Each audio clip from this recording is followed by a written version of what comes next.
तो भाई लोग कैसे हो। आज मैं आप लोग के लिए फिर राम रहीम की स्टोरी लेके आया हूँ। दुनिया मेरी मुट्ठी में का भाग 2 है ये, प्रलयंकारी दानव। चलिए कहानी स्टार्ट करते हैं। कस्तारिका ग्रह का सम्राट एल्ड्रेड की पृथ्वी पर विजय हासिल करने के लिए भेजता है, परंतु पृथ्वी पर उतरने से भी पहले ही एल्ड्रेड की उड़न तस्तरी नष्ट हो जाती है और एल्ड्रेड अपंग हालत में जमीन पर आ गिरता है। उधर से गुजरते हुए प्रोफेसर ब्लैक की नज़र उस पर पड़ती है। वह उसे उठाकर टिंग टोरा नामक संस्था की भूमिगत लैब में ले जाता है और उसकी जांच करता है। ओह, यह तो कोई रोबोट नहीं बल्कि अंतरिक्ष का एक अजूबा है जिसकी धमनियों में रक्त के स्थान पर परमाणु ऊर्जा प्रभावित होती है। मुझे इस अजूबे को फिर से जीवित करना होगा। प्रोफेसर ब्लैक एल्ड्रेड को परमाणु ऊर्जा प्रदान कर जीवित करने से पहले उसके भेजे में मास्टर ब्रेन कैप्सूल फिट कर देता है ताकि वह उसके नियंत्रण में रहे। प्रोफेसर अपनी सफलता की जानकारी टिंग टोरा के चीफ डीन को देता है। चीफ डीन, जो ग्रीनलैंड को अपना गुलाम बनाकर पूरे विश्व पर राज करने का सपना साकार करना चाहता है, प्रोफेसर की सफलता से खुश होकर कहता है, गुड, अंतरिक्ष के इस अजूबे को अपना गुलाम बनाकर तुमने हमारी बहुत बड़ी परेशानी हल कर दी है। राम रहीम यहाँ कभी नहीं पहुँच पाएंगे। आपकी एक परेशानी तो हल हो गई मिस्टर डीन, उस परेशानी का क्या करोगे जो राम रहीम के रूप में बहुत जल्द यहाँ पहुँच रही है। राम रहीम यहाँ कभी नहीं पहुँच पाएंगे। उधर राम रहीम ग्रीनलैंड के लिए रवाना होने के लिए तैयारी कर ही रहे होते हैं कि एक खिलौना रूपी रोबोट डॉन उन्हें ग्रीनलैंड जाने का इरादा छोड़ देने का आदेश देता है और आदेश न मिलने पर खतरनाक अंजाम की चेतावनी देता है। परंतु राम रहीम रोबोट डॉन की धमकी की परवाह न करते हुए एक टैक्सी में बैठकर एयरपोर्ट के लिए रवाना हो जाते हैं, परंतु जल्द ही उन्हें अंजाम भुगतना पड़ता है। भभूत, ओह, तुम लोगों ने हमारे आदेश का पालन न कर अपनी मौत को दावत दी है। अब अंजाम भुगतने के लिए तैयार हो जाओ। चेतावनी देते ही कंकाल टैक्सी की गति बढ़ा देता है, परंतु राम रहीम टैक्सी से सुरक्षित कूदने में सफल हो जाते हैं। तभी वहां एक कार आकर रुकती है और अल्फांसो नाम का आदमी झूठ का सहारा लेकर अपने को उनका मददगार बताकर कार में बैठा लेता है और राम रहीम एक बार फिर खतरे में फंस जाते हैं। अल्फांसो उन्हें बेहोश कर देता है और फिर बेहोशी की हालत में उन्हें ग्रीनलैंड में अपराधियों के खुफिया अड्डे में पहुंचा दिया जाता है, लेकिन राम रहीम अपनी चालाकी से दुश्मनों की कैद से निकल भागते हैं। तब चीफ डीन अपने आदमियों को आदेश देता है, राम रहीम जरूर पहाड़ियों की तरफ गए होंगे, तुम लोग पहाड़ियों में बिछे बारूद को उड़ा दो। पहाड़ी चट्टानों में उनकी लाशें दफन हो जाएगी और उन मुसीबत की परकालों से हमें छुटकारा मिल जाएगा। जो आज्ञा चीफ। उधर राम रहीम दुश्मनों की कैद से दूर तो निकल जाते हैं पर मौत से दूर नहीं भाग पाते। अचानक पहाड़ियों पर धमाके होने लगते हैं और पहाड़ी चट्टानें टूट टूट कर गिरने लगती है। राम रहीम बचने की कोशिश करते हैं, लेकिन इसी कोशिश में रहीम एक पत्थर से टकरा कर घायल हो जाता है और एक गड्ढे में जा गिरता है। उसके साथ ही उसका चेतना लुप्त हो जाती है। यहाँ तक हमने दुनिया मेरी मुट्ठी में है पढ़ लिए थे, अब आगे। उधर राम पहाड़ी दर्रे के मुहाने पर विवश सा खड़ा पहाड़ी चट्टानों को उस गड्ढे के ऊपर गिरते देख रहा था। फिर एकाएक वह अपनी व्यवस्था पर रो उठा, रहीम मेरे भाई, मैं तुम्हारे लिए कुछ न कर सका, लानत है मुझ पर। फिर जब चट्टानों को गिरना बंद हुआ, लेकिन अभी वह उस ढेर के निकट पहुंचा ही था कि जहां वहीं खड़े हो जाओ वरना भून दिए जाओगे। राम अपनी एड़ी पर उस दिशा में घूम गया जिधर से आवाज़ उभरी थी, तुम कौन हो लड़के और इस वक्त यहाँ क्या कर रहे हो? मैं राम हूँ, कर्नल राघव का बेटा राम। तत्पश्चात राम ने कैप्टन जुबेर को सारी बात बता दी। तब तक सेना के अन्य जवान भी वहां पहुंच गए थे। राम का परिचय पा समस्त वृतांत सुनने के बाद कैप्टन जुबेर दुख प्रकट करते हुए बोला, मुझे हमें अफसोस है कि हम कुछ देर पहले यहाँ नहीं पहुँच सके, वरना हम आपके दोस्त रहीम को अवश्य बचा लेते। प्लीज़ आप अपने सैनिकों को आदेश दे दें कि वे पत्थरों को हटाने में मेरी मदद करें। मेरा दिल कहता है कि रहीम जिंदा है, वह मर नहीं सकता। कैप्टन जुबेर ने सांत्वना देने में वक्त बर्बाद करने की बजाय सैनिकों को पत्थर हटाने का आदेश दे दिया। सैनिक तुरंत काम में जुट गए, परंतु उस समय राम और कैप्टन जुबेर के आश्चर्य की सीमा न रही जब उन्होंने सैनिकों को बड़े बड़े पत्थरों को आराम से उठाकर फेंकते देखा। अरे, ये तो पत्थर ऐसे उठा रहे हैं जैसे वे गत्ते के बने हों। मेरे भी कुछ समझ में नहीं आ रहा है अंकल। ऐसा लग रहा है जैसे हम कोई सपना देख रहे हैं। हकीकत क्या है यह अभी पता चल जाएगा। कहने के साथ ही कैप्टन जुबेर आगे बढ़ा और एक सैनिक द्वारा फेंके गए बड़े पत्थर को उठाने की कोशिश करने लगा, परंतु पत्थर को उठाना तो दूर, वह उसे हिलाने में भी सफल न हो सका। ओह, पत्थर तो बड़ा वजनी है। फिर उन सैनिकों ने इस पत्थर को आसानी से कैसे उठा लिया था? उसका आश्चर्य उस समय और अधिक गहरा हो गया जब उसने ढेर में पड़ा एक अन्य बड़ा पत्थर आसानी से उठाकर हवा में उछाल दिया। आश्चर्य है, यह पत्थर तो गत्ते के डिब्बे की तरह हल्का था। आखिर यह कैसा चमत्कार है? कैप्टन जुबेर सोचने लगा, लेकिन उसकी समझ में कुछ नहीं आया। जल्दी ही सैनिकों ने गड्ढे में पड़े पत्थरों के ढेर को हटा दिया। पत्थरों के हटते ही राम गड्ढे में पड़े रहीम के पास पहुंच गया। रहीम की नब्ज की जांच करते ही राम का चेहरा खुशी से खिल उठा। रहीम जीवित है, इसकी नब्ज बिल्कुल साधारण गति से चल रही है। भगवान तेरा लाख लाख शुक्र है, तुम्हारी कृपा न होती तो पत्थरों के ढेर में दबने के बाद भी रहीम जिंदा न रहता। तभी राम की नज़र रहीम के दूसरे हाथ पर जा टिकी, जिसने जिसने एक कोहनी से के कटे लोहे के हाथ को मजबूती से थाम रखा था। ओह, यह हाथ कैसा है? कुछ सोच राम ने लोहे के हाथ को उठाने की कोशिश की, परंतु हाथ की पकड़ लोहे के हाथ पर इतनी सख्त थी कि राम को लोहे के हाथ को रहीम की पकड़ से मुक्त कराने में पसीने आ गए। फिर वह लोहे के हाथ का निरीक्षण करते हुए गहरी सोच में डूब गया। यह हाथ रहीम के हाथ में कैसे पहुंचा? यह हाथ तो ठोस लोहे का लगता है, पर इसकी उंगली पर चढ़ी अंगूठी ठीक वैसी ही है जैसी इंसानों की उंगलियों में होती है। राम ने अंगूठी को लोहे की उंगली से उतारने की कोशिश की, परंतु सफल न हो सका। अजीब बात है, अंगूठी टस से मस नहीं हो रही। आखिर यह क्या रहस्य है? फिर अचानक राम के मस्तिष्क में एक विचार कौंध गया। शायद यह अंगूठी चमत्कारी मालूम होती है और इसी की वजह से रहीम को दूसरी जिंदगी मिली है। शायद इसी अंगूठी की वजह से भारी पत्थरों का वजन भी गत्तों के समान हल्का हो गया था। अतः जब तक रहीम को पूरी तरह सुरक्षित होने का पता न चले, तब तक इस हाथ को रहीम के पास ही रखना चाहिए। इस विचार के दिमाग में आते ही राम ने लोहे का हाथ रहीम के हाथ में थमा दिया। तभी कैप्टन जुबेर ने राम से प्रश्न किया, यह किसका हाथ है? शायद किसी देवी देवता की प्रतिमा का हाथ है, जो पहाड़ में दबी हुई थी और चट्टानों के साथ टूटकर इसके हाथ में आ गिरा। मैं तो कहूँगा इस हाथ ने ही रहीम को नई जिंदगी दी है। असंभव, आज के युग में ऐसा कदापि संभव नहीं है। मैं उस हाथ को देखना चाहता हूँ। आप वह हाथ बाद में भी देख सकते हैं अंकल। फिलहाल तो आप रहीम को अस्पताल पहुँचाने का बंदोबस्त करवाइए। Oh sure. तत्पश्चात कैप्टन जुबेर के आदेश पर 2 सैनिक रहीम को गड्ढे से बाहर उठा लाए। तभी एक वैन वहां आकर रुकी। कैप्टन जुबेर ने राम रहीम को उसी वैन में अपने 2 जवानों की निगरानी में अस्पताल रवाना कर दिया। रात करीब 2 बजे एक साया बड़ी तेजी से सुनसान सड़क पर चला जा रहा था। वह साया कोई और नहीं, एल्ड्रेड ही था। थोड़ी देर बाद Eldred ministry of defence weaponry research centre की भव्य इमारत के गेट के सामने खड़ा था। गेट के दूसरी तरफ ड्यूटी पर चौकस खड़ा गार्ड अचानक गेट के सामने एक विशालकाय आकृति को देख चौंक उठा। ओह, कौन है वह? दूसरे ही पल गार्ड गर्ज उठा, हॉल्ट वरना गोली मार दूंगा। परंतु गार्ड की चेतावनी का एल्ड्रेड पर कोई प्रभाव नहीं पड़ा। एल्ड्रेड को गेट तोड़कर अंदर दाखिल होते देख गार्ड ने खतरे का अलार्म बजा दिया। साथ ही खतरा भांपकर एल्ड्रेड पर गोलियां भी बरसा दी। धाएं धाएं धाएं। लेकिन गोलियां एल्ड्रेड के शरीर से टकराते ही ऐसे पिघल जाती थी जैसे मोम की बनी हो। तभी ड्यूटी पर तैनात अन्य गार्ड्स भी शस्त्रों से लैस होकर वहां पहुंच गए। लेकिन इस बीच एल्ड्रेड पहले गार्ड को अपने सशस्त्र पंजे की गिरफ्त में ले चुका था। ओह हा हा हा। इससे पहले कि अन्य गार्ड्स फायरिंग शुरू करते एल्ड्रेड ने पहले गार्ड को पूर्ण वेग से उछाल दिया। फिर एल्ड्रेड आगे बढ़ा और उस केबल को उखाड़ दिया जिसका संबंध अलार्म से था। तत्पश्चात एल्ड्रेड जैसे ही गार्ड्स की तरफ पलटा, उस पर गोलियों की बौछार होने लगी, परंतु गोलियों का उस पर कोई प्रभाव नहीं पड़ा था। उसने आगे बढ़कर एक गार्ड की राइफल नोजल से थाम लिया और फिर इतनी जोर का झटका दिया कि वह गार्ड फुटबॉल की तरह हवा में तैरता नजर आया। राइफल हाथ में आते ही उसने अन्य गार्ड्स को गोलियों का निशाना बना डाला।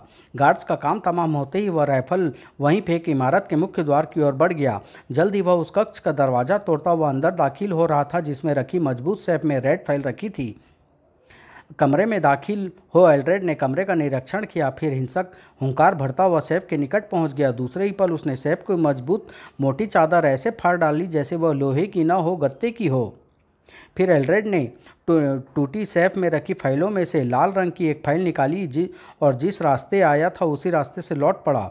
थोड़ी देर बाद वह इमारत के मुख्य गेट पर था। एल्ड्रेड द्वारा फेंका गया गार्ड उस वक्त लाइट पोल पर लटका आश्चर्य से उसे घूर रहा था। ओह, वह आदमी नहीं, कोई शैतान ही हो सकता है। गेट पार कर एल्ड्रेड नजरों से ओझल हो गया।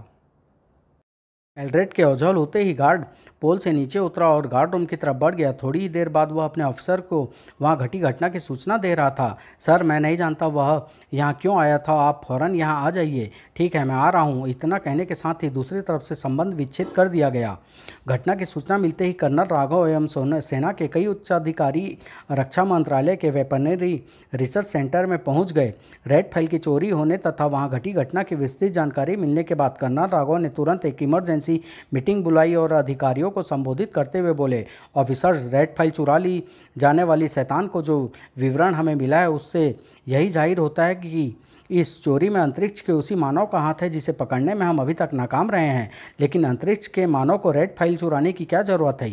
यही नहीं, हमें यह भी सोचना पड़ेगा कि अंतरिक्ष के मानव को यह पता कैसे चला कि रेड फाइल यहाँ रखी है। कुछ भी हो, अब हमें यह नहीं भूलना चाहिए कि रेड फाइल चोरी हो जाने के बाद हमारी सुरक्षा व्यवस्था को भारी खतरा पैदा हो गया है। इसलिए हमें अपनी सभी केंद्रों पर सुरक्षा व्यवस्था और अधिक मजबूत करनी होगी, जिनका ब्यौरा रेड फाइल में दर्ज है। हम इस बात पर तुरंत अमल करेंगे, आप निश्चिंत रहिए। परंतु साथ ही साथ उस शैतान को पकड़ने के लिए हमें कुछ ठोस कदम उठाने पड़ेंगे। हाँ, मेरे ख्याल से टीवी, रेडियो और अखबारों में उस शैतान के हुलिये का विवरण दिया जाए ताकि आम आदमी भी उसे देखते ही पहचान ले। आपके विचार से हम सभी सहमत हैं। गुड, आप लोग इन हिदायतों पर तुरंत अमल शुरू कर दें। मैं आप लोगों से बराबर संबंध बनाए रखूँगा। तभी विशेष फोन की घंटी बज उठी और कर्नल राघव को अपनी बात अधूरी छोड़ देनी पड़ी थी। कर्नल राघव ने रिसीवर उठाकर कान से लगा लिया। दूसरी तरफ से कैप्टन जुबेर की आवाज़ सुनाई दी। सर, मैं कैप्टन जुबेर बोल रहा हूँ, आपके लिए एक खास खबर है, बोलो। तब कैप्टन जुबेर अपनी विस्तृत रिपोर्ट देता हुआ बोला, सर, मैं राम द्वारा बताए ठिकाने पर पहुंचा था, पर वहां चंद लोगों के सिवा कुछ भी हमारे हाथ नहीं लगा। अब मेरे लिए क्या हुक्म है सर? कैप्टन, तुम वापस आ जाओ और मेरे अगले आदेश की प्रतीक्षा करो। इतना कहने के साथ ही कर्नल राघव ने रिसीवर रख दिया और मीटिंग बर्खास्त कर कक्ष से बाहर निकल गए। उधर अस्पताल पहुंचते ही रहीम को आपातकालीन कक्ष में ले जाया गया था। तभी कर्नल राघव वहां पहुंच गए। राम बेटे, रहीम अब कैसा है? कुछ कह नहीं सकते डैडी, डॉक्टर उसका इलाज कर रहे हैं। घबराओ नहीं, सब ठीक हो जाएगा। लेकिन बेटे, मैं यह क्या सुन रहा हूँ? कैप्टन जुबेर की बातों पर मुझे विश्वास नहीं हो पा रहा है। जुबेर अंकल ने आपको जो जानकारी दी है वह सही है डैडी, लेकिन कोई तुम्हें यहाँ आने से क्यों रोकना चाहेगा? ओह, इसका मतलब आप भी कुछ नहीं जानते। पर आपको बहुत जल्द मालूम हो जाएगा कि वे लोग कौन हैं और हमें यहाँ क्यों नहीं पहुँचने देना चाहते थे। अगर तुम यह समझ रहे हो कि अपराधी के जिस खुफिया अड्डे की जानकारी तुमने कैप्टन जुबेर को दी थी, वहाँ अपराधी के आदमी हमारे हाथ लग जाएंगे और हम उनसे अपराधी के बारे में जानकारी हासिल कर लेंगे, तो तुम यह ख्याल अपने दिमाग से निकाल दो, क्योंकि वह अड्डा पूर्णतः तबाह हो चुका है और वहाँ कैप्टन जुबेर को चंद लाशों के सिवा कुछ भी नहीं मिला है। ओह, इसका मतलब अपराधी बहुत ही चालाक और ख़तरनाक है, लेकिन समझ में नहीं आता कि उसे तुम लोगों से क्या खतरा है और उसे तुम लोगों के यहाँ आने की जानकारी कैसे मिल गई। कुछ खास लोगों के अलावा यह बात कोई नहीं जानता था कि मैंने तुम लोगों को स्वाधीनता समारोह में शामिल होने के लिए आमंत्रित किया है। फिर तो उन्हीं खास लोगों में से कोई एक गद्दार है। कर्नल राघव विरोध में कुछ कहना चाहते थे कि तभी आपातकालीन कक्ष का द्वार खुल गया और दोनों का ध्यान उस तरफ आकर्षित हो गया। कुछ ही क्षणों बाद डॉक्टर जैसे ही बाहर आया, कर्नल राघव ने पूछा, रहीम कैसा है डॉक्टर? वह बिल्कुल ठीक है, मामूली खरोचों के अलावा उसे कोई चोट नहीं आई है।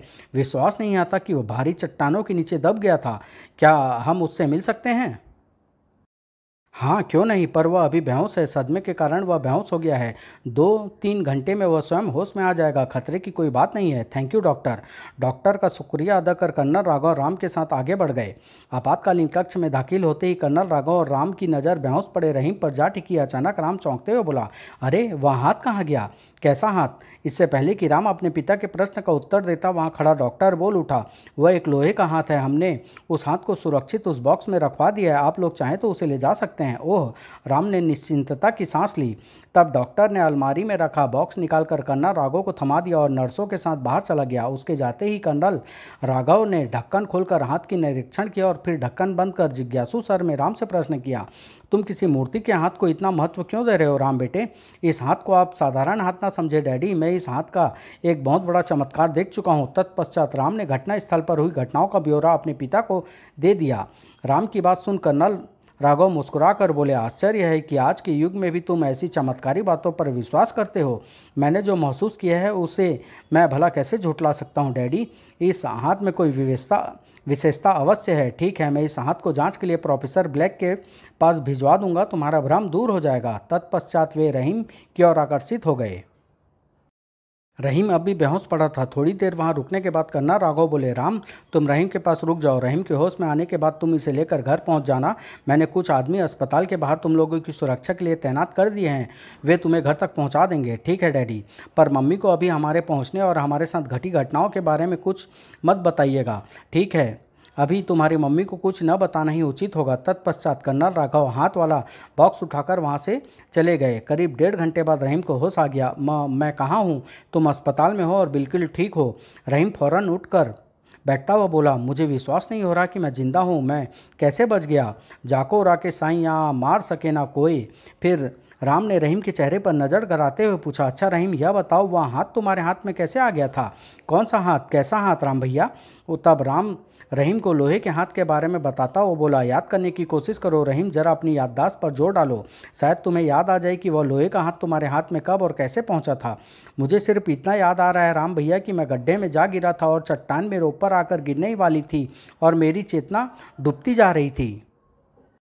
तभी एक धुंधला हाथ मुझे अपनी तरफ बढ़ता नजर आया। मुझे लगा तुम मेरी मदद के लिए आ पहुँचे हो, अतः मैंने तुम्हारा हाथ थाम लिया राम। बस उसके बाद क्या हुआ मुझे कुछ मालूम नहीं, शायद मैं पूरी तरह बेहोश हो चुका था। ओह, मुझे अपने इस हाथ की उंगलियों में अभी भी दर्द महसूस। अरे यह अंगूठी! रहीम की फैली हुई हथेली पर पड़ी अंगूठी को देख राम चौंक उठा। रहीम राम की हैरानी की वजह न समझ सका। वह बोला, मैं नहीं जानता यह अंगूठी मेरे हाथ में कब और कैसे आ गई। यह अंगूठी उस लोहे के हाथ की उंगली में भी थी रहीम, जिसे तुमने थाम रखा था। मैंने उसकी उंगली से अंगूठी निकालने की बहुत कोशिश की थी, लेकिन सफल न हो सका था। ओह, सोच में पड़ गया राम, यह अंगूठी अचानक उस हाथ से निकलकर रहीम के हाथ में कैसे आ गई। तभी रहीम राम की सोचों को भंग करता हुआ बोला, इस अंगूठी का क्या करे राम, फिलहाल तुम इसे अपनी उंगली में पहन लो। रहीम ने वैसे ही किया। अंगूठी पहनते ही वह अपने आप को बिल्कुल तरोताज़ा महसूस करने लगा। वह बिस्तर से उतरते हुए बोला, चलो राम, हम यहाँ से चलें, अब मैं बिल्कुल ठीक हूँ। गुड, आओ चलें। तत्पश्चात वे दोनों कक्ष से बाहर निकल गए। राम रहीम ने अचानक घर पहुंचकर राधा देवी को अचंभित जरूर कर दिया, परंतु राधा देवी की हैरानी उनके आने की खुशी के आवेश में दब गई। राधा देवी ने उन्हें सीने से लगा लिया। सारा दिन हर्षोल्लास से गुजरा। शाम को कर्नल राघव भी घर पहुंच गए। शाम की चाय सबने एक साथ बैठकर पी, परंतु हास परिहास के माहौल में भी कर्नल राघव का चेहरा अक्सर गंभीर हो उठता था। यह बात राम की पैनी नज़रों से छुपी न रह सकी। एकाएक राम पूछ बैठा, डैडी क्या बात है, आप कुछ परेशान नजर आ रहे हैं? कुछ नहीं बेटे, बस ऐसे ही नन्हे मुन्ने बच्चों। लेकिन कर्नल राघव की बात काटते हुए राधा देवी बीच में बोल उठी, जब से हम यहाँ आए हैं मैंने तुम्हारे डैडी के चेहरे पर परेशानी ही देखी है, मुस्कुराना तो जैसे ये भूल ही गए हैं। तभी टीवी का प्रसारण रुक गया और अनाउंसर का चेहरा स्क्रीन पर उभर आया। अब एक आवश्यक सूचना। सभी का ध्यान टीवी की तरफ आकर्षित हो गया था। सूचना मिली है कि सुरक्षा मंत्रालय से महत्वपूर्ण रेड फाइल को अंतरिक्ष के मानव ने चुरा लिया है। उसका हुलिया एवं विवरण इस प्रकार है। अंतरिक्ष के मानव को हुलिया एवं विवरण बताने के बाद अनाउंसर आगे बोली, अगर किसी को ऐसा मानव कहीं नजर आए तो वह तुरंत निकटवर्ती पुलिस स्टेशन को सूचित करे। सूचना खत्म हुई। सूचना खत्म होते ही राम ने रिमोट यंत्र की मदद से टीवी ऑफ करते हुए कर्नल राघव से बोला, अब समझ में आया आप इतने परेशान क्यों हैं। आखिर आपने यह बात अब तक हमें क्यों नहीं बताई? क्या बताऊं बेटे, मेरी तो कुछ समझ में नहीं आ रहा है। बताइए तो सही अंकल, हो सकता है हम आपकी परेशानी हल करने में आपकी कुछ मदद कर सकें। ठीक है, तुम लोग जानना ही चाहते हो तो सुनो। तत्पश्चात कर्नल राघव राम रहीम को अंतरिक्ष के मानव और अब तक घटी घटना के बारे में विस्तार से बताने लगे। कर्नल राघव की सारी बातें सुनने के बाद राम सोच में डूब गया। अंतरिक्ष के मानव का जो हुलिया बताया गया है उसके मुताबिक उसका दाहिना हाथ कोहिनी से नादारत है। उसका दाहिना हाथ कटा हुआ क्यों है? फिर अचानक एक विचार बिजली की तरह उसके मस्तिष्क में कौंध गया, कहीं वह लोहे का हाथ अंतरिक्ष के मानव का हाथ तो नहीं है? इस विचार के दिमाग में आते ही राम चौंक उठा। वह बोला, डैडी, अंतरिक्ष के मानव तक पहुंचने के लिए उस लोहे के हाथ का रहस्य का पता लगाना जरूरी है, लेकिन उस हाथ का अंतरिक्ष के मानव से क्या संबंध हो सकता है? संबंध है डैडी, आप यह क्यों भूल रहे हैं कि कथित अंतरिक्ष के मानव का दाहिना हाथ कोहनी से कटा हुआ है और वह हाथ जो हमें मिला था वह कोहनी से नीचे के हाथ का हिस्सा है। ओह, वह लोहे का हाथ अब कहाँ है डैडी? वह हाथ तो मैंने प्रोफेसर ब्लैक के पास जांच के लिए भेज दिया था। वह प्रोफेसर ब्लैक कौन है अंकल? प्रोफेसर ब्लैक इस देश का एक बहुत बड़ा वैज्ञानिक है। वह पहले विदेशी संस्था टिंगटोरा के लिए काम करता था, परंतु देश की आज़ादी के बाद उसने टिंगटोरा को हमेशा के लिए छोड़ दिया है। अब वह देश की साइंटिफिक रिसर्च लैब का चीफ है। यूँ तो वह टिंगटोरा के लिए पहले कई आविष्कार कर चुका है, परंतु वह उनके लिए एक और आविष्कार कर रहा था, मिनी रोबोट का आविष्कार। राम चौंक कर बोला, मिनी रोबोट? हाँ, पर मिनी रोबोट तैयार करने का वह काम उसने अधूरा छोड़ दिया था और इस देश के लिए उसने जो महत्वपूर्ण आविष्कार किया है वह परमाणु विध्वंसक गन है। उस गन की मदद से हम बड़े से बड़े पहाड़ों को भी नेस्तनाबूद कर सकते हैं। उस गन को कहाँ रखा गया है? उस गन की उपस्थिति को गुप्त रखा गया है बेटे। क्या रेड फाइल में उस गन के ठिकाने का भी पता लिखा हुआ है? हाँ, लेकिन तुम यह सब क्यों पूछ रहे हो? मुझे डर है कहीं वह शैतान अब उस गन को चुराने की कोशिश ना करे। उस गन की सुरक्षा के प्रबंधों की ओर मजबूत कर दिया गया है। फिर भी उस गन की सुरक्षा के प्रति आपको निश्चिंत नहीं होना चाहिए डैडी। आखिर तुम कहना क्या चाहते हो? फिलहाल तो मैं प्रोफेसर ब्लैक से मिलना चाहता हूँ। अभी राम की बात खत्म हुई थी कि फ़ोन की घंटी बज उठी। कर्नल राघव रिसीवर उठाकर कान से सटाते हुए मौत पीस पर बोले, कर्नल राघव स्पीकिंग। कर्नल, मैं प्रोफेसर ब्लैक बोल रहा हूँ। फिर प्रोफेसर ब्लैक ने उनसे जो कुछ कहा उसे कर्नल राघव चुपचाप सुनते रहे। देर बाद कर्नल राघव ने रिसीवर क्रेडिट पर रख दिया। उनके चेहरे पर लहरा रही निराशा को भांप राम बोला, कौन था डैडी? Professor black. क्या क्या कहा उसने अंकल? क्या लोहे के हाथ के रहस्य का पता चल गया है? नहीं, प्रोफेसर ब्लैक जांच का काम कर ही रहे थे कि वह शैतान वहां पहुंच गया और उन्हें घायल कर लोहे का हाथ लेकर चंपत हो गया। मुझे प्रोफेसर ब्लैक के बयान की सच्चाई पर शक है डैडी। अब तो मुझे यह भी विश्वास होने लगा है कि प्रोफेसर ब्लैक को इस देश में रचे जा रहे षड्यंत्र में पूरा पूरा हाथ है। उसे चेक करना पड़ेगा। लेकिन प्रोफेसर ब्लैक जैसा आदमी अपने देश से गद्दारी क्यों करेगा? उसका अंतरिक्ष के मानव से क्या संबंध हो सकता है? यह तो आने वाला वक्त ही बताएगा। फिलहाल प्रोफेसर ही हमारे संदेह का केंद्र रहता, हमें उसकी गतिविधियों पर नज़र रखनी चाहिए। ठीक है, मैं अपना एक खास आदमी उसकी निगरानी पर तैनात कर देता हूँ, लेकिन प्रोफेसर को इसकी भनक नहीं होनी चाहिए। उसी रात टिंगटोरा के भूमिगत लैब में प्रोफेसर ब्लैक चीफ डीन से कह रहा था, मिस्टर डीन, मैंने इस गुलाम को अपंगता दूर कर दी है। इसका कटा हुआ हाथ फिर से जोड़ दिया है। अब इसकी ताकत 100 गुना अधिक हो गई है। बहुत खूब प्रोफेसर, तुम्हारे दिमाग का जवाब नहीं है। अपनी तारीफ सुन प्रोफेसर खुश होता हुआ बोला, अब कर्नल राघव चाहे पूरी ताकत लगा ले, वह एटॉमिक डिस्ट्रिक्ट गन को आपके हाथों तक पहुंचने से नहीं रोक सकता।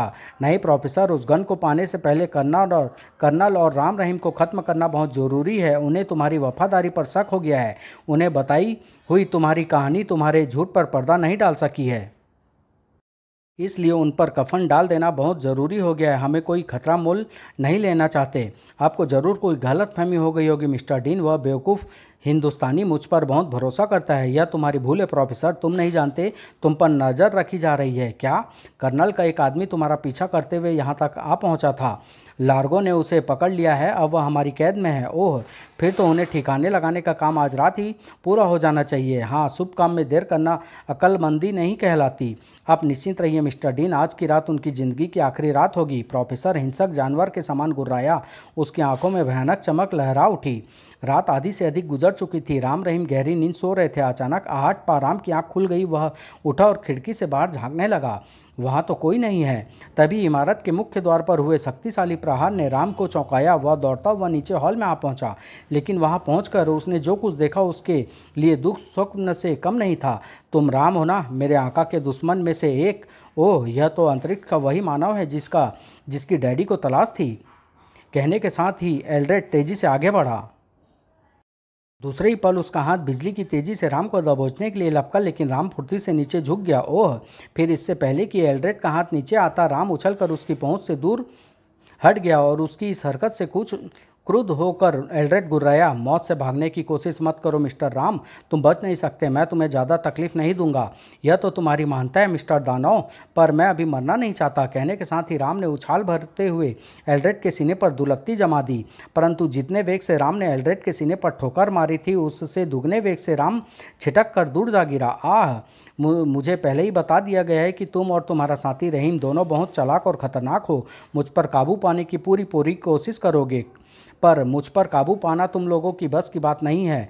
तुम हमारी जान क्यों लेना चाहते हो? हमने तुम्हारे आका का क्या बिगाड़ा है, यह मैं नहीं जानता। मुझे हुक्म मिला है कि मैं तुम लोगों को ख़त्म कर दूं, अतः अब मरने के लिए तैयार हो जाओ। दूसरे ही पल एल्ड्रेड भयानक गति से राम की तरफ लपका। राम ने अपने बचाव के लिए छलांग लगा दी, लेकिन एल्ड्रेड के बढ़े हुए हाथ से टकरा गया और फर्श पर एल्ड्रेड के पैरों के पास आ गिरा। हा हा हा! हुए एल्ड्रेड ने राम को कुचल देने के लिए पैर उठाया ही था कि कर्नल राघव वहां पहुंच गए। राम को मौत के करीब देख उन्होंने एल्ड्रेड पर अपने रिवॉल्वर से फायर कर दिया, लेकिन गोली का एल्ड्रेड पर कोई प्रभाव नहीं हुआ था। वह यह कर्नल राघव को घूर कर बोला, तुम भी आ गए कर्नल राघव, राम के बाद तुम्हारी ही बारी है। कहने के साथ ही एल्ड्रेड ने पैर के नीचे दे मारा, पर राम एल्ड्रेड का ध्यान हटते ही अपनी जगह से हट चुका था। अपना प्रयास खाली जाते देख एल्ड्रेड बुरी तरह झुंझला उठा। फिर इससे पहले कि राम उसकी पहुंच से दूर होता, उसने राम को गर्दन से थामकर हवा में उठा लिया। तेरा अंत आ गया है राम, हा हा हा। तभी राधा देवी और रहीम भी वहां आ पहुंचे। राम का जीवन खतरे में देख राधा देवी चीख उठी, नहीं, अब उसे कोई नहीं बचा सकता। एल्ड्रेड के शब्द सुन राधा देवी की आंखों के सामने अंधेरा छा गया, लेकिन इससे पहले कि वह लहरा कर गिर पड़ती, कर्नल राघव ने उसे बाहों में थाम लिया। राधा, होश में आओ राधा। ठीक इसी पल रहीम आगे बढ़ता हुआ गरज उठा, ठहर जा शैतान, तू मेरे भाई की जान नहीं ले सकता। तभी अचानक रहीम के उठे हुए हाथ की उंगली में फंसी अंगूठी से नीली किरण निकली और एल्ड्रेड के शरीर से जा टकराई। मैं कहता हूँ छोड़ दो राम को। ओह! रहीम के शब्दों का एल्ड्रेड पर आश्चर्यजनक प्रभाव पड़ा। उसने तुरंत राम को अपनी गिरफ्त से मुक्त कर दिया। फिर न जाने क्या हुआ कि एल्ड्रेड मुड़ा और दरवाजे की तरफ बढ़ गया। ओह, इसे क्या हुआ? वह भाग क्यों रहा है? यह तो हमारी अंगूठी का कमाल है रहीम, यही मौका है, हमें उसका पीछा करना चाहिए। हाँ चलो। तभी कर्नल बोले, ठहरो, मैं भी तुम लोगों के साथ चलता हूँ। नहीं डैडी, आप यहीं रुकिए और मम्मी का ख्याल रखिए। इतना कह राम रहीम के साथ वहाँ से चल दिया। थोड़ी देर बाद वे एल्ड्रेड का पीछा कर रहे थे। एल्ड्रेड टिंग टोरा का गेट पार करता हुआ गुंबदनुमा इमारत में दाखिल हो गया। उसके अंदर दाखिल होते ही इमारत का द्वार स्वचालित ढंग से बंद हो गया। तब राम रहीम से बोला, अब इसमें कोई शक नहीं है कि टिंग टोरा की यह इमारत ही अपराधियों का मुख्य अड्डा है और अंतरिक्ष का मानव इसका गुलाम बना हुआ है। अब हम क्या करें? तुम यहीं ठहरो, मैं डैडी को जाकर सारी बात बताता हूँ। अब जब तक यह अंगूठी तुम्हारे पास है तुम्हारा कोई कुछ नहीं बिगाड़ सकता। ठीक है, मैं यहीं रुकता हूँ। तुम अंकल को लेकर जल्दी से जल्द यहाँ पहुँचने की कोशिश करना। रहीम को जल्दी लौटने का आश्वासन दे राम वहाँ से लौट पड़ा। लगभग आधे घंटे बाद राम कर्नल राघव को अपनी रिपोर्ट देता हुआ बोला, टिंग टोरा अपराधियों का अड्डा है डैडी, उनसे निपटने के लिए हमें पूरी तैयारी और सैन्य शक्ति के साथ वहां पहुंचना होगा। ठीक है, मैं अभी सारे प्रबंध किए देता हूं। करीब 1 घंटे बाद सेना की एक बहुत बड़ी टुकड़ी आवश्यक अस्त्र शस्त्रों से लैस होकर कर्नल राघव और कैप्टन जुबेर के नेतृत्व में टिंग टोरा की ओर बढ़ती चली जा रही थी। लाहौर का उजाला फैलने से पहले ही टिंग टोरा की इमारत को सेना के जवानों ने चारों ओर से घेर लिया था तथा कर्नल राघव एक बहुत बड़ा सैन्य दल लेकर इमारत के गेट से होकर अंदर पहुंच गए। राम और कैप्टन जुबेर भी उनके साथ थे। इमारत के मुख्य द्वार पर से 400 मीटर पहले कर्नल ने जवानों को रोकने का आदेश दिया और फिर राम को संबोधित करते हुए बोले, राम बेटे, रहीम यहाँ कहीं नज़र नहीं आ रहा। मैं रहीम को यहीं छोड़कर गया था डैडी। तो फिर रहीम कहाँ चला गया? उसे तो अब तक हमारे पास चले आना चाहिए था। इस प्रलयंकारी दानव से निपटने के लिए हमें रहीम की मदद की ज़रूरत पड़ सकती है बेटे। कहीं रहीम, कर्नल राघव। तभी वातावरण में गूंजती आवाज़ सुन वे चौंक उठे। दूसरे ही पल उसकी निगाहें आवाज़ वाली दिशा में घूम गई। आवाज़ टिंग टोरा के मुख्य द्वार के ऊपर लगे स्पीकर से उभर रही थी। कर्नल राघव, मैं टिंग टोरा का चीफ तुम्हें चेतावनी देता हूँ, आधे घंटे के अंदर अंदर पूरी सेना के साथ वापस लौट जाओ, वरना हम परमाणु मिसाइल छोड़कर इस देश को तबाह और बर्बाद कर देंगे। हमारी चेतावनी को कम करके आंकने की गलती मत करना, वरना पछताओगे। मिस्टर डीन, तुम्हारा भेद खुल चुका है, अब तुम बच नहीं सकते। तुम्हारी भलाई इसी में है कि अपने साथियों सहित आत्मसमर्पण कर दो। मैं तुम्हें 15 मिनट का समय देता हूं। अगर तुमने ऐसा ना किया तो मेरे जवान हमला बोल देंगे। तुम हम पर हमला नहीं कर सकते कर्नल, क्योंकि तुम्हारा चहेता रहीम और स्पाई जैकब हमारी कैद में है। अगर हम मरे तो रहीम और जैकब की लाशें भी हमारे साथ ही दफन हो जाएगी। हा हा हा। ओह! चीफ डीन की चेतावनी सुन कर्नल राघव की जुबान को लकवा मार गया। चीफ डीन की आवाज़ खामोश हो चुकी थी। तभी राम बोला, डैडी, हम हमला करने की बजाय इमारत में दाखिल होने की कोशिश भी तो कर सकते हैं। इस इमारत में दाखिल होने का एक ही रास्ता है और वह है एकमात्र द्वार जिसे खोलना या तोड़ना असंभव है। साथ ही मुझे विश्वास है कि डीन ने जो कुछ कहा है वो उसे करने में वह हिचकिचाएगा नहीं। अतः हमारे पास सिर्फ आधे घंटे का वक्त है और 2 जानों के बदले में इस पूरे देश को तबाही की आग में नहीं झोंक सकता। इतना कह कर्नल राघव ने कैप्टन जुबेर को डिस्ट्रिक्ट एटॉमिक गन लाने का आदेश दे दिया। उधर भूमिगत परमाणु संयंत्र में चीफ डीन प्रोफेसर ब्लैक से कह रहा था, प्रोफेसर, अब वक्त आ गया, हमें परमाणु हमले की तैयारी शुरू कर देनी चाहिए। मैं जानता हूं कर्नल हमारी धमकी के सामने झुकेगा नहीं। 15 मिनट बाद वह अपनी कार्यवाही आरंभ कर देगा और हम सब मारे जाएंगे। लेकिन मिस्टर डीन, परमाणु युद्ध आरंभ करने का मतलब होगा इस देश के करोड़ों निवासियों के जीवन का अंत। परिणाम कुछ भी हो प्रोफेसर, तुम्हें इसकी परवाह नहीं करनी चाहिए। अपने आप को बचाने और इस देश पर फिर से कब्जा करने के लिए ज़रूरी है कि हमारी तरफ से हमले की पहल की जाए। तुम काउंटडाउन की प्रक्रिया आरंभ कर दो। हमारे पास 600 सेकंड अर्थात 10 मिनट का समय है। नहीं मिस्टर डीन, मैं ऐसा नहीं कर सकता। अपने स्वार्थ की खातिर मैं करोड़ों जान नहीं ले सकता। यह यह मेरा देश है, इसे तबाह होते भला मैं कैसे देख सकता हूँ। यह मत भूलो कि तुम बिक चुके हो, हमारी बात ना मानकर तुम विश्व के सबसे अमीर आदमी बन जाओगे। नहीं चाहिए मुझे तुम्हारी दौलत, मैं तुम्हारा साथ छोड़ रहा हूँ। मैं अपने आप को कानून के हवाले करने जा रहा हूँ। नहीं प्रोफेसर, तुम ऐसा नहीं कर सकते, हमारे साथ अब तुम मर कर ही छोड़ सकते हो। लार्गो ने लपक कर प्रोफेसर की गर्दन अपनी बाहों में दबोच ली। खत्म कर दो इस गद्दार को। नहीं, मुझे मत मारो, मुझे मत मारो, मैं तुम्हारी बात मानने को तैयार हूँ। यह हुई ना बात। लार्गो, प्रोफेसर को छोड़ दो। लार्गो ने प्रोफेसर को छोड़ दिया तो वह कंप्यूटर बोर्ड की ओर बढ़ चला। उधर भूमिगत लैब के कक्ष में रहीम और जैकब बंधनों में जकड़े विवश पड़े थे। अचानक रहीम बोला, मिस्टर जैकब, आपका क्या ख्याल है, ये शैतान हमारे साथ क्या सलूक करेंगे? हम उनसे अच्छे सलूक की उम्मीद कदापि नहीं कर सकते। अगर उन्होंने हमें अभी तक जिंदा रखा है तो इसकी कोई खास वजह ज़रूर होगी। That's the point. अब हमें यहाँ चुपचाप पड़े मौके का इंतजार करने के बजाय कुछ करना चाहिए। लेकिन हम कर क्या सकते हैं? सबसे पहले हमें आज़ाद होने की कोशिश करनी चाहिए, लेकिन हमें इतनी मजबूती से बांधा गया है कि हम कुछ भी नहीं कर सकते। तब रहीम फर्श पर खिसकता हुआ जैकब के पीछे पहुंच गया और पीठ से पीठ मिलाते हुए बोला, मैं तुम्हारे हाथ की रस्सी खोलने की कोशिश करता हूं। ओह, वंडरफुल आइडिया। तत्पश्चात रहीम की उंगलियां अपने प्रयास में जुड़ गई। थोड़ी देर बाद जैकब के हाथ मुक्त हो चुके थे। हाथ मुक्त होते ही जैकब ने पहले अपने आप को बंधन मुक्त किया, फिर रहीम को भी बंधनों से आज़ाद कर दिया। अब चलकर देखते हैं वे शैतान क्या कर रहे हैं। इतना कह रहीम आगे बढ़ा और द्वार पर लगे कीबोर्ड का नंबर मिलाने की कोशिश करने लगा। जल्द ही उसे सफलता मिल गई। द्वार खुलते ही वे दोनों बाहर निकल आए और अनुमान के आधार पर एक और बढ़ने लगे। उधर डिजिटल क्लॉक पर गिनती का क्रम कम होते होते 200 पर पहुंच गया था, अर्थात परमाणु मिसाइल का हमला शुरू होने में सिर्फ 3 मिनट और 20 सेकंड का समय शेष रह गया था। तभी एक नीली किरण लपलपाती हुई यंत्र से टकराई और घटती गिनती का क्रम 200 पर आकर स्थिर हो गया। डीन सहित सभी चौंक पड़े। तभी रहीम और जैकब उनके सामने प्रकट हो गए। उन्हें आज़ाद देख डीन की भवें तन गई। ओह, तुम लोगों का खेल खत्म हो चुका है शैतानों। खेल तो तुम लोगों का खत्म होने वाला है मूर्खों। अब इन लोगों को जिंदा रखने का कोई लाभ नहीं, खत्म कर दो इनको। लेकिन इससे पहले कि लार्गो चीफ डीन के आदेश का पालन करता, अचानक प्रोफेसर ब्लैक ने लार्गो पर छलांग लगा दी। लार्गो ऐसी स्थिति के लिए तैयार नहीं था, अतः चोट खा गया। तुम उनकी जान नहीं ले सकते लार्गो। लेकिन जल्द ही लार्गो संभल गया। गद्दार, तू अब नहीं बचेगा। नहीं, ठीक तभी रहीम के हाथ की उंगली से नीली किरण निकली और लार्गो के शरीर से जा टकराई। आह! लार्गो छिटक कर दूर जा गिरा और गिरते ही दम तोड़ बैठा। चीफ डीन खतरा भापते ही रहीम पर टूट पड़ा। रहीम को बचाव का मौका नहीं मिला। आह! फिर डीन ने रहीम को संभलने का मौका नहीं दिया। अब तू नहीं बचेगा। रहीम की जान खतरे में देख जैकब लार्गो का रिवॉल्वर उठाकर डीन पर तानते हुए गरजा, रहीम को छोड़ दो मिस्टर डीन, वरना मैं तुम्हारी खोपड़ी उड़ा दूंगा। ओह! सिर पर मंडराती मौत देख डीन के हौसले पस्त हो गए। वह रहीम को छोड़कर अलग हट गया। डीन अब भी जैकब के रिवॉल्वर के निशाने पर था। वह प्रोफेसर से बोला, प्रोफेसर, आप हमें इस इमारत से बाहर ले चलिए। विश्वास रखिए, हम कर्नल अंकल से कहकर आपकी सज़ा कम करने की कोशिश करेंगे। बेटे, मर तो मैं बहुत पहले ही चुका था। आज जब मेरी आंखें खुली है तो मुझे अपना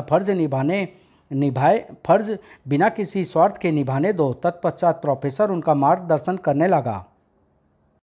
उधर कैप्टन जुबेर डिस्ट्रिएक्टिव एटॉमिक गन लेकर पहुंच चुका था। गन का रुख तुरंत इमारत के द्वार की तरफ कर दिया गया। कर्नल राघव अपनी रिस्ट वॉच पर नजर गड़ाए बड़ी बेचैनी से खड़े थे। राम का दिल धड़क उठा। वह मन ही मन भगवान से रहीम की जिंदगी की भीख मांग रहा था। भगवान, कोई चमत्कार करो, रहीम को बचा लो। उसने तो हमेशा मानवता की सेवा की, अगर कुछ हो गया तो। तभी इमारत का द्वार खुलने लगा। द्वार खुलते देख कैप्टन जुबेर चीख उठा, सर, दरवाज़ा खुल रहा है। कैप्टन जुबेर के शब्द सुन सबका ध्यान इमारत के द्वार की तरफ आकर्षित हो गया। रहीम और जैकब को प्रोफेसर और डीन के साथ बाहर आते देख राम खुशी से चीख उठा, वो मारा, मुझे विश्वास था कि भगवान जरूर कोई चमत्कार दिखाएगा। वह इतना कठोर नहीं हो सकता। भगवान ने मेरी सुन ली। ओह, हमारा मकसद पूरा हो गया है सर। अब गन के इस्तेमाल की ज़रूरत नहीं पड़ेगी। हाँ कैप्टन। तत्पश्चात प्रोफेसर और डीन को हिरासत में ले लिया गया। तब रहीम कर्नल से बोला, अंकल, प्रोफेसर अंकल गुमराह जरूर हो गए थे, लेकिन उनका दिल आज भी साफ है। प्रोफेसर अंकल की मदद से ही हम अपने उद्देश्य में सफल हो पाए हैं। मैं तुम्हारे कहने का अभिप्राय समझ गया हूँ। रहीम बेटे, मैं जनरल तक तुम्हारा संदेश जरूर पहुँचा दूंगा। अभी कर्नल चुप ही हुए थे कि तभी भयानक गर्जना करते हुए अंतरिक्ष का मानव इमारत से बाहर निकल आया।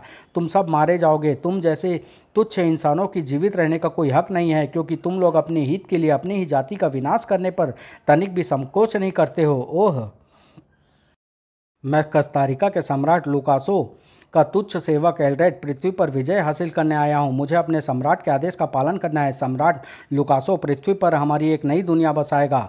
तब धन दौलत और स्वार्थ के लिए होने वाली लड़ाइयाँ नहीं होगी। हमारे ग्रह की तरह पृथ्वी पर भी हमेशा के लिए शांति स्थापित हो जाएगी।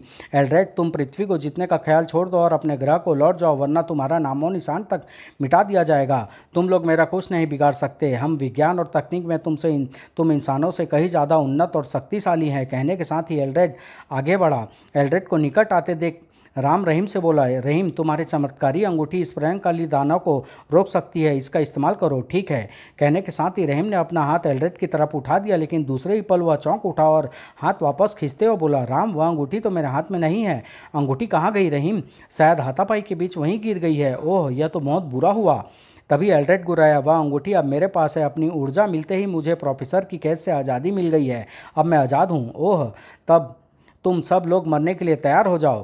ठीक इसी समय कर्नल राघव ने कैप्टन जुबेर के गन चलाने का आदेश दे दिया। कैप्टन ने तुरंत गन का रुख एल्ड्रेड की तरफ कर बटन दबा दिया। बटन दबते ही एक साथ प्रकाश की कई किरणें एल्ड्रेड के शरीर से जा टकराई, लेकिन गन से निकलने वाली परमाणु किरणें एल्ड्रेड के शरीर से टकराते ही लोप हो गई। दूसरे ही पल सबकी आंखें आश्चर्य से फैल गई। एल्ड्रेड का शरीर विराट रूप धारण करता जा रहा था। कर्नल ने फिर फायर का हुक्म दिया, परंतु इससे पहले कि जुबेर की उंगली बटन पर टिकती और प्रोफेसर ब्लैक चीख उठा, नहीं, बटन मत दबाना। परमाणु शक्ति इसका विनाश करने के बजाय इसमें अथाह शक्ति का विकास करती चली जाएगी। परमाणु शक्ति तो इस दानव का भोजन है कैप्टन जुबेर। ओह, कैप्टन ने अपना हाथ पीछे खींच लिया। प्रोफेसर की बात सुनकर कर्नल राघव ने पूछा, प्रोफेसर, तब इस प्रलयंकारी दानव से कैसे निपटा जाए? सिर्फ एक ही रास्ता है। प्रोफेसर का वाक्य पूरा होने से पहले ही चीफ डीन गर्ज उठा, नहीं प्रोफेसर, तुम कुछ नहीं बताओगे। दूसरे ही पल उसने निकट खड़े सैनिक का रिवॉल्वर हथियाकर प्रोफेसर पर गोली दाग दी, धाएं। लेकिन इससे पहले कि वह प्रोफेसर पर दोबारा फायर करता, कर्नल राघव ने बिजली की तेजी से अपना रिवॉल्वर निकालकर डीन पर गोलियां बरसा दी, धाएं धाएं धाएं। डीन ने जमीन पर गिरते ही दम तोड़ दिया। इस बीच राम रहीम प्रोफेसर ब्लैक के निकट पहुंच चुके थे। अंकल, आपको कुछ नहीं होगा, हम आपको अवश्य बचा लेंगे। मेरी चिंता छोड़ो बच्चों, मुझे मेरे किए का दंड मिल गया है, पर दम तोड़ने से पहले मैं तुम लोगों की मदद करना चाहता हूं। मेरी बात ध्यान से सुनो। यह दानव केवल धातु भक्षक जीवाणु युक्त रसायन की मदद से ही मारा जा सकता है। ओह, लेकिन वह रसायन इसी इमारत के भूमिगत लैब में एक हरे रंग के जार में सुरक्षित रखा है। कहने के साथ ही प्रोफेसर की गर्दन एक तरफ लुढ़क गई। राम को समझते देर न लगी कि प्रोफेसर मर चुका है। तब वह कर्नल राघव को एल्ड्रेड के खतरे से सतर्क करते हुए बोला, डैडी, इससे पहले कि वह दानव संहार पर उतर आए, आप सेना को पीछे हटने का हुक्म दें और फायरिंग करते हुए उसका ध्यान अपनी ओर आकर्षित करते हुए जंगल की ओर ले जाएं। यही एक तरीका है इसे शहर और हजारों जानों को तबाह होने से बचाने का। मैं समझ गया हूँ, लेकिन मैं रास्ता साफ होते ही इमारत में दाखिल हो जाऊँगा और रसायन लेकर जल्द से जल्द जंगल में पहुँच जाऊँगा। जब तक मैं नहीं पहुँचता, आपको उस दानव को उलझाए रखना है, ठीक है? तत्पश्चात कर्नल राघव ने सेना के जवानों को पीछे हटने का आदेश दे दिया। जवानों के वहाँ से हटते ही कर्नल राघव अपनी टोली के साथ पीछे हटते हुए एल्ड्रेड पर गोलियाँ बरसाने लगे। इधर मौका पा राम इमारत के मुख्य द्वार के तरफ दौड़ पड़ा। जल्दी वह इमारत में दाखिल हो भूमिगत लैब में पहुंच गया। रसायन से भरा जार ढूंढने में उसे ज़्यादा समय बर्बाद नहीं करना पड़ा। जार को एक टेबल क्लॉथ में लपेट राम ने अपनी पीठ से बांध लिया और वापस लौट पड़ा। उधर एल्ड्रेड अपने रास्ते में आने वाली दीवार को तोड़ता हुआ, भयानक नरसंहार करता हुआ, वृक्षों को जड़ से उखाड़कर तोड़ता हुआ कर्नल राघव और उसकी टोली के पीछे बढ़ा चला जा रहा था। इधर राम एक ताड़ के वृक्ष के ऊपर चढ़ा एल्ड्रेड के पहुंचने की प्रतीक्षा कर रहा था। जैसे ही एल्ड्रेड उसे नजर आया, राम ने गोली चलाकर उसका ध्यान अपनी ओर आकर्षित कर लिया। ओह, तो तू यहाँ छुपा बैठा है लड़के? फिर एल्ड्रेड कर्नल राघव और उसकी टोली का पीछा छोड़ उस पेड़ की तरफ बढ़ने लगा जिस पर राम चढ़ा हुआ था। एल्ड्रेड को अपनी ओर आते देख राम की आंखें चमक उठी। उसने टेबल क्लॉथ में लिपटा जार निकालकर दोनों हाथों से थाम लिया। फिर जैसे ही एल्ड्रेड निकट पहुंचा, राम ने जार एल्ड्रेड के सिर पर दे मारा। अब आएगा मजा। एल्ड्रेड ने राम को मसल देने के लिए हाथ बढ़ाया, लेकिन हाथ की जद में आने से पहले ही राम उस स्थान को पार कर चुका था। परिणाम स्वरूप एल्ड्रेड का हाथ पेड़ से जा टकराया और पेड़ का ऊपरी भाग तने से अलग होकर हवा में उड़ता नजर आया। यह दृश्य देख राम का दिल कांप उठा। ओह, लगता है रसायन का भी इस पर कोई असर नहीं हो पाया है। अब क्या होगा? लेकिन लेकिन फिर एल्ड्रेड के शरीर में कोई हलचल न होते देख राम की आंखें चमक उठी। कुछ ही क्षणों बाद एल्ड्रेड के शरीर का ऊपरी भाग लकड़ी के बुरादे की तरह हवा में बिखरने लगा। ओह, इसका मतलब रसायन का असर शुरू हो चुका है। फिर देखते ही देखते प्रलयंकारी दानव एल्ड्रेड का अस्तित्व हवा में उड़कर ऐसे गायब हो गया जैसे वहाँ कोई था ही नहीं। राम स्तब्ध सा खड़ा। कर्नल राघव ने उसे जैसे सोते जगाया। राम बेटे, प्रलयंकारी दानव का अंत हो चुका है। ओह हाँ राम भैया, अब न इस देश को खतरा है, न इस पृथ्वी को, और न ही मानव जाति को।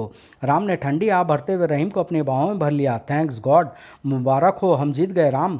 इस तरह प्रलयंकारी दानव का अंत हो गया और पृथ्वी पर मंडरा रहा खतरा राम रहीम की हिम्मत और बहादुरी के कारण एक बार फिर टल गया। दूसरे दिन के अखबार राम रहीम और कर्नल राघव की प्रशंसा से भरे पड़े थे। ग्रीनलैंड के स्वाधीनता समारोह के अवसर पर राम रहीम का विशेष अतिथि के रूप में आदर सत्कार किया गया। कर्नल राघव और राधा देवी की खुशी की कोई सीमा नहीं थी। कुछ दिन ग्रीनलैंड में आनंदपूर्वक बिताने के बाद राम रहीम विमान द्वारा स्वदेश वापसी के लिए रवाना हो गए। समाप्त।